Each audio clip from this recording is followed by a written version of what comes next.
Hello दोस्तों, mains answer writing civil service की तैयारी करने वाले हर अभ्यर्थी के लिए एक बहुत बड़ी बाधा होती है। जनरली होता क्या है कि हम लोग आंसर राइटिंग को लेकर इतने डरे हुए होते हैं, कभी आंसर राइटिंग कर ही नहीं पाते हैं।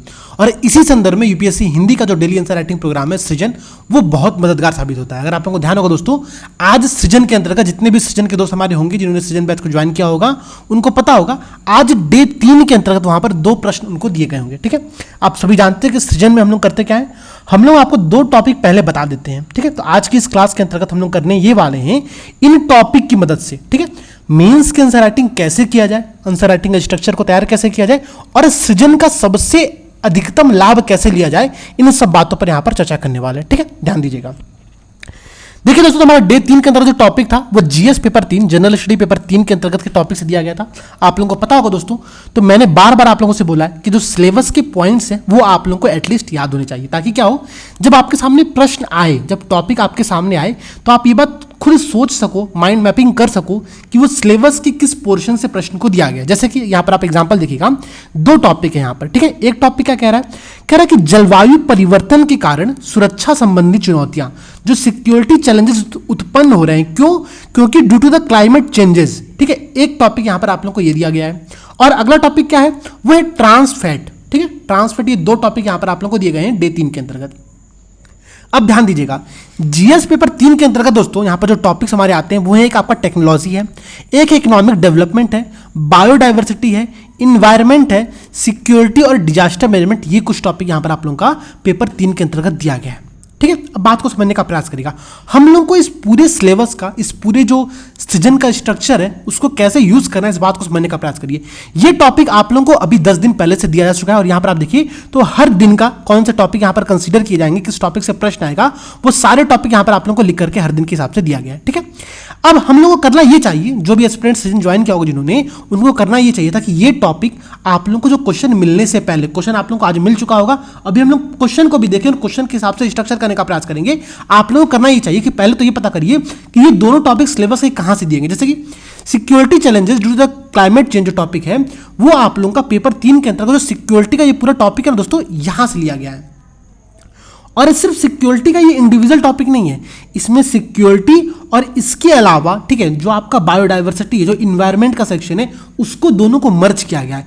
जनरली यूपीएससी तो यूपीपीसीएस के एग्जाम में होता भी ऐसा ही है, वो 2-3 टॉपिक को मर्ज करके एक प्रश्न बनाया जाता है और ऐसे प्रश्नों को हम लोग को यहाँ पर प्रैक्टिस करना पड़ता है। ठीक है, अगला टॉपिक है ट्रांसफैट, जो कि आप यहाँ पर देखिए तो साइंस टेक का एक टॉपिक दिया है, टेक्नोलॉजी पहला चैप्टर। ठीक है, टेक्नोलॉजी, इस टॉपिक से आप लोग का ये ट्रांसफैट यहाँ पर आप लोगों का शामिल हो जाएगा। ठीक है, तो ये 2 टॉपिक यहाँ पर आप लोगों को पेपर 3 के अंतर्गत दिया गया था आज के दिन। अब देखिए, अगर मैं प्रश्न पर आऊं तो जो हमारे प्रश्न है यहाँ पर, ठीक है, एक सेकंड में प्रश्न को ओपन कर लेता हूं। प्रश्न हमारा ये रहा। ठीक है, ये देखिए प्रश्न था। ठीक है, हम लोग इसी प्रश्न के माध्यम से इस पूरे स्ट्रक्चर को समझने का प्रयास करेंगे कि कैसे उत्तर को लिखना है। प्रश्न है कि ट्रांसफैट क्या है। ठीक है, व्हाट इज द ट्रांसफैट, इसके उन्मूलन हेतु किए जा रहे प्रयासों को सूचीबद्ध करें। ठीक है, list the efforts being made to eradicate it. अब इस बात को समझने का प्रयास करेगा, इसका हम लोग को प्रयोग कैसे करना है। अगर आप लोगों को पता होगा दोस्तों, तो सबसे पहले जब आपने टॉपिक को देखा तो आप लोग काम क्या करो, ट्रांसफैट, ये जो आपका टॉपिक था, ठीक है, इसको तुरंत गूगल सर्च करो। ठीक है, और जैसे ही आप गूगल सर्च करोगे तो आपको इसके संदर्भ में बहुत सारे ऑप्शंस आ जाएंगे। अच्छा, एक अगर आप थोड़ा सा और दिमाग लगाओ यहाँ पर, तो आप लोग एक काम और कर सकते हो कि ट्रांसफैट लिख करके साथ में आप यूपीएससी भी लिख दो। ठीक है, तो आप जब सर्च करोगे ना, तो आपको जो कंटेंट आएगा वो रिसेंट के करंट अफेयर्स के बहुत सारे कोचिंग्स की वेबसाइट वहां पर आप लोगों को ओपन हो जाती है, और उनमें से 1-2 वेबसाइट को आप लोग ओपन करके पढ़ लो। आपकी जो कंटेंट की प्रॉब्लम होगी ना, वो कंटेंट की प्रॉब्लम वहां पर आप लोगों की समाप्त हो जाती है। ठीक है, अब देखिएगा, अगर आप इस टॉपिक को सर्च करोगे तो आपको सबसे पहले जो न्यूज आएगा दोस्तों, ठीक है, द इंडियन एक्सप्रेस है, द हिंदू के अंतर्गत जो न्यूज आएगा, वो न्यूज ये रहेगा कि WHO ने, वर्ल्ड हेल्थ ऑर्गेनाइजेशन ने अभी अपनी एक रिपोर्ट जारी किया। रिपोर्ट का नाम क्या था, तो रिपोर्ट का नाम था काउंटडाउन, ठीक है, 22023, ये रिपोर्ट का नाम था। अब बातों को समझने का प्रयास करेगा। ये जो रिपोर्ट है, ये रिपोर्ट कहती क्या है। ठीक है, ये रिपोर्ट अगर आप लोगों को पता होगा तो WHO ने 2021 में, ठीक है, इंडस्ट्रियली प्रोड्यूस्ड जो ट्रांसफैट होता है उसको पूर्णतः समाप्त करने का एक प्रण लिया था। 2023 उसका लक्ष्य था। ठीक है, और उस लक्ष्य में जो प्रगति कितनी हुई है उसी का आकलन करने के लिए ये रिपोर्ट यहां पर WHO के द्वारा जारी किया गया है। ठीक है, अच्छा, इस रिपोर्ट के अगर आप कुछ इंपॉर्टेंट पॉइंट को समझने का प्रयास करोगे तो इंपॉर्टेंट पॉइंट ये है दोस्तों कि इस रिपोर्ट के अंतर्गत ये बात बताया गया कि जो भारत है, ठीक है, जो भारत है, भारत के द्वारा किए गए प्रयास इस संदर्भ में मध्य आय वाले देशों में सबसे नंबर 1 पर है। ठीक है, भारत नंबर 1 में शामिल है मध्य आय कंट्री वाले देशों में, जिसने कि ट्रांस फैट को उन्मूलन के लिए जो प्रयास किए वो सकारात्मक रहे हैं। ठीक है, अब बातों को और समझने का प्रयास करिएगा। ये तो था आपका भारत के संदर्भ में एक आंकड़ा जिसको आप लोग प्रयोग कर सकते हो अपने आंसर राइटिंग के अंतर्गत। ठीक है, और क्या बात होती है भाई, ट्रांस फैट एसिड क्या है, ये बात आप लोगों को समझनी चाहिए। ठीक है, जो साइंस के दोस्त होंगे या फिर जो जनरल स्टडी पढ़ते होंगे पेपर 3 में, जिन्होंने इस टॉपिक को पहले देखा होगा, या फिर जो अपनी डाइट को लेकर के थोड़ा सा अवेयर होते होंगे, उनको इसकी इंफॉर्मेशन पता होगी। देखिए, ट्रांस फैट एसिड होता क्या, मैं आपको यहां पर समझाता हूं। दरअसल इसको हम लोग ट्रांस फैट एसिड या फिर ट्रांस फैटी एसिड भी कहते हैं। ठीक है, टीएफए भी कहते हैं। टीएफए जो होता है ना दोस्तों, दरअसल ये हमारे शरीर में 2 तरीके से इनटेक हो सकता है। एक होता है आपका प्राकृतिक सोर्स के माध्यम से, एक होता है आपका जो हम जिसका औद्योगिक रूप से, ठीक है, इंडस्ट्रियल वे में उत्पादन करते हैं उसके माध्यम से। जो प्राकृतिक रूप से उत्पादन होता है या प्राकृतिक रूप से जो पाया जाता है ट्रांस फैट एसिड, उसकी मात्रा बहुत कम होती है, लेकिन फिर भी जो जुगाली करने वाले जानवर होते हैं ना, जैसे कि गाय हो गए, भैंस हो गए, ठीक है, भेड़ हो गए, इनके यहाँ पर इनके शरीर में ये ट्रांस फैट एसिड जो है वो नेचुरल रूप में पाया जाता है। इसके अलावा इंडस्ट्रियल रूप में जो इसका प्रोडक्शन होता है वो बहुत बड़ी मात्रा में होता है। ठीक है, और इसको हम लोग क्या कहते हैं, ये जो ट्रांस फैट एसिड होता है ना, ये आपका अनसैचुरेटेड वसायुक्त अम्ल होता है। और इसके कारण से, ठीक है, अब बातों को समझने का प्रयास करिएगा दोस्तों, इसके कारण से, ठीक है, जो बीमारियां होती है ना, उनकी मात्रा में बहुत ज्यादा वृद्धि जाती है।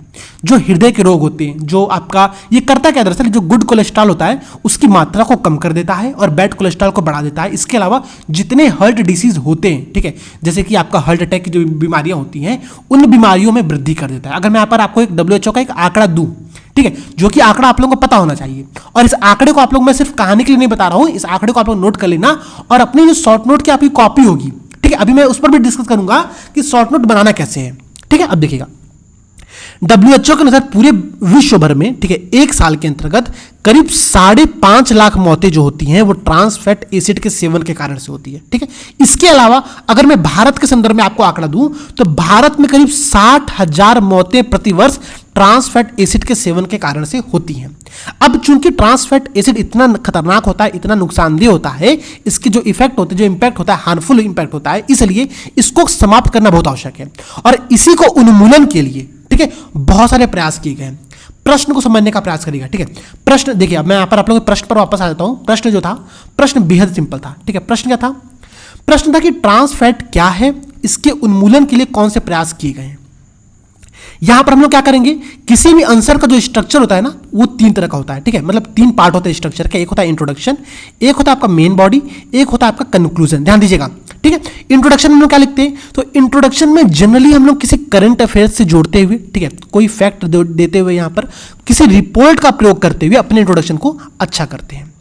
यहां पर चूंकि ट्रांस फैट क्या है, सिंपल सा प्रश्न का पहला भाग यही है, तो आप लोग ऐसा कर सकते हो, या तो ट्रांस फैट एसिड क्या होता है, ठीक है, एक अनसैचुरेटेड वसायुक्त अम्ल होता है जो कि प्राकृतिक और औद्योगिक दोनों रूप में पाया जाता है। प्राकृतिक रूप में जो होता है ये पशुओं में, जो कि जुगाली करते हैं, वहां पर पाया जाता है, और जो इंडस्ट्रियल वे में जो प्रोडक्शन होता है, जैसे कि आप देखिए वनस्पति घी जो होता है, ठीक है, जो मक्खन होता है, ठीक है, जो शुद्ध देसी घी का जो रिप्लेसमेंट करने के लिए प्रयोग किया था ना, जिसको भी, उसको हम लोग कहते हैं, वहां पर ट्रांस फैट एसिड की जो मात्रा होती है वो बहुत ज़्यादा होती है। जनरली जो स्नैक्स फूड होते हैं, जो आपके तले भुने जो खाने के पदार्थ होते हैं, उनमें ट्रांस फैट एसिड की जो मात्रा होती है वो ज़्यादा होती है, इसलिए इसका जो इंपैक्ट पड़ता है हेल्थ के ऊपर बहुत नुकसानदेह होता है। ठीक है, बातों को समझिएगा आप लोग। ये आपका इंट्रोडक्शन का पार्ट हो सकता है बेसिक, या फिर अगर आप चाहो तो यहां पर जो मैंने आप लोगों से इस रिपोर्ट का हवाला दिया, काउंटडाउन टू 2023 रिपोर्ट है WHO की, इस रिपोर्ट के माध्यम से आप लोग अपने इंट्रोडक्शन की शुरुआत कर सकते हो। तो इंट्रोडक्शन हम लोग 2 तरीके से दे सकते हैं। एक, जो प्रश्न का पहला पार्ट था, सीधे आप यहां से स्टार्ट करिए और यहीं पर आप क्या करिए, तो इसके अलावा इंट्रोडक्शन के तौर पर आप काउंटडाउन जो 2023 रिपोर्ट है WHO की, इस रिपोर्ट के माध्यम से भारत को मध्य आय वाले देशों में पहले नंबर पर रखा गया है, इन दोनों बातों को जोड़ते हुए आप अपना इंट्रोडक्शन यहां पर एक दे सकते हो। ठीक है, तो एक इंट्रोडक्शन आप लोगों का 2 तरीके का ये हो गया। इसके अलावा मेन बॉडी में आप लोगों को क्या बताना हो दोस्तों, तो मेन बॉडी में आप लोग एक काम ये कर सकते हो कि सिंगल लाइन में, सिंगल या 2 लाइन में कहूंगा अगर आप लोगों को, मैक्सिमम 15 शब्द का प्रयोग करिए और यहीं पर ट्रांस फैट एसिड का क्या निगेटिव इंपैक्ट पड़ता है हेल्थ के ऊपर, उसको बता दीजिए। क्यों? क्योंकि यहां पर ध्यान दीजिए दोस्तों, तो प्रश्न के अंतर्गत पूछा गया कि इसके उन्मूलन के प्रयास कौन से किए जा रहे हैं। तो उन्मूलन करना है, इसका मतलब ये नुकसानदेह। तो नुकसानदेह क्यों है? अगर आप इसको 15 शब्दों में, मैं यहां पर आपको 50 शब्द का प्रयोग करने को बिल्कुल नहीं कह रहा हूं, ठीक है। कुछ लोग कहेंगे सर आपने तो कहा था कि इसका हानिकारक प्रभाव ही बताना है तो मैंने 100 शब्दों में जो है इसका निगेटिव इंपैक्ट को लिखा, वो नहीं करना है। हमको सिर्फ 15 शब्दों में इसका हार्मफुल इंपैक्ट को लिखना, इफेक्ट को लिखना कि हार्मफुल क्या प्रभाव पड़ता है हमारे शरीर के ऊपर। बस ये आप लोगों को काम एक एडिशनल करना होगा। इसके बाद आप सीधे मेन बॉडी पर आ जाइए और मेन बॉडी में जो प्रयास किएगा उसको बताना है। लेकिन यहां पर भी थोड़ी चालाकी लगानी है दोस्तों, ठीक है। चालाकी क्या, देखिए समझने का प्रयास करिएगा। यहां पर पूछा गया कि किए गए प्रयास कौन से हैं। अब जनरली क्या करेंगे आप लोग, ठीक है, बहुत से ऐसे एस्पिरेंट होंगे वो या तो WHO के प्रयास बता देंगे जो कि अंतर्राष्ट्रीय स्तर पर किया जा रहा है, या फिर सिर्फ और सिर्फ भारत सरकार के प्रयास बता देंगे, ठीक है। ध्यान दीजिएगा यहां पर चूंकि स्पेसिफिक लेवल पर भारत सरकार के प्रयास को नहीं पूछा हुआ है तो आपको अंतर्राष्ट्रीय स्तर पर कौन से कदम उठाए गए हैं, ठीक है, और भारत के स्तर पर कौन से कदम उठाए गए हैं, दोनों को यहां पर बताना पड़ेगा, ठीक है। मैं उम्मीद करता हूं कि दोनों के बारे में आप लोगों को आइडिया होगा। अगर नहीं आइडिया होगा गूगल सर्च करिए और तुरंत पढ़िए कि WHO जो 2023 तक एलिमिनेट करने के लिए इन्होंने एक रिप्लेस नाम का एक स्कीम इन्होंने स्टार्ट किया है, ठीक है। वो रिप्लेस क्या है उसको आप लोग पढ़िए। इसके अलावा भारत के अंतर्गत कौन से प्रयास किए जा रहे हैं, तो भारत क्या कर रहा है भाई, भारत को जो FSSAI है, ठीक है, वो क्या कर रहा है, तो उसने ट्रांस फ्री एक लोगो जारी किया है, ठीक है। जो भी स्नैक्स फूड होंगे उसके ऊपर ये लोगो मतलब अपने अनुसार जो उत्पादों को वो लगा सकता है यहाँ पर, ठीक है। एक काम ये हो रहा है। इसके अलावा अगर आप ध्यान दीजिए तो व्यवहार परिवर्तन के लिए, ट्रांसफैट को लेकर के लोगों को जागरूक करने के लिए हम एक कैंपेन चला रहे हैं, ईट राइट मूवमेंट, ठीक है, ईट राइट मूवमेंट। इस मूवमेंट का भी आप लोग यहाँ पर हवाला दे सकते हैं। और एक बात और बताइएगा कि जो भारत है, भारत क्या करता है ना, भारत अपने आप को हमेशा नंबर 1 पर रखने का प्रयास करता है और इसीलिए ये भारत की बहुत अच्छी आदत है। इसलिए भारत ने क्या किया कि 2023 तक जहां WHO ने उन्मूलन का लक्ष्य रखा हुआ है, भारत का जो लक्ष्य है वो है 2022। ध्यान दीजिएगा इसी वर्ष हमको इसका उन्मूलन का पूरा हमारा यहां पर लक्ष्य है, इसलिए ये टॉपिक इस समय और इंपॉर्टेंट हो जाता है। तो मैं उम्मीद करता हूं कि आप लोगों को मेन बॉडी में क्या लिखना है वो दोनों बातें समझ में आ गया होगा। यहां पर प्रयास के अंतर्गत सिर्फ भारत के प्रयास नहीं लिखने, आपको अंतर्राष्ट्रीय स्तर पर कौन से प्रयास किए जा रहे हैं उसको भी यहां पर लिखना पड़ेगा, ठीक है। ये दो आप लोगों का मेन बॉडी के अंतर्गत पार्ट हो गया, ठीक है। इसके अलावा क्या करोगे, इसके अलावा यहां पर आप जब कंक्लूजन दोगे, ठीक है, जब यहां पर आप निष्कर्ष दोगे, ठीक है, जो हमारे आंसर राइटिंग का लास्ट पार्ट होता है, उस निष्कर्ष में आप लोग एक सबसे अच्छा काम कर सकते हो, वो करिए सकते हो कि आप लोग सस्टेनेबल डेवलपमेंट गोल से लिंक करने का प्रयास करो। चूंकि ट्रांस फैट एसिड जो है वो स्वास्थ्य के ऊपर नकारात्मक प्रभाव डालती है, इसलिए ट्रांस फैट एसिड के उन्मूलन करते हुए हमारा जो SDG का लक्ष्य है, ठीक है, जो हेल्थ एंड वेलबींग का जो लक्ष्य होता है, उस लक्ष्य की प्राप्ति में हमको ये मददगार साबित हो सकता है। एक तरह का इंट्रोडक्शन आप लोग का ये हो गया, ठीक है, कंक्लूजन ये हो गया। दूसरा कंक्लूजन क्या हो सकता है, आप दूसरे कंक्लूजन में बताओ भाई कि जो नागरिक समाज है, ठीक है, नागरिक समाज को व्यवहार परिवर्तन करने के लिए और जागरूक करने के लिए हमको कुछ इनिशिएटिव स्टार्ट करना चाहिए, सोशल मीडिया कैंपेन स्टार्ट करना चाहिए, ठीक है। आपने एक वो सोशल मीडिया कैंपेन था, ठीक है, भारत सरकार का हर्ट रिवाइंड करके, ठीक है, एक वो कैंपेन था, उस कैंपेन का यहाँ पर आप लोग हवाला दे सकते हो, ठीक है। ईट राइट मूवमेंट हो गया, फिट इंडिया मूवमेंट हो गया, इन सारे मूवमेंट्स का आप लोग हवाला देकर के बता सकते हो कि भारत सरकार को और कौन से कदम उठाने चाहिए। या फिर आप बताओ कि जितने आपके ये MSME हैं जो कि फूड सेक्टर में कार्य कर रहे हैं, उनको जागरूक किया जाए और इसके साथ ही साथ उनको तकनीक प्रदान किया जाए और उनकी क्षमता निर्माण किया जाए, ठीक है।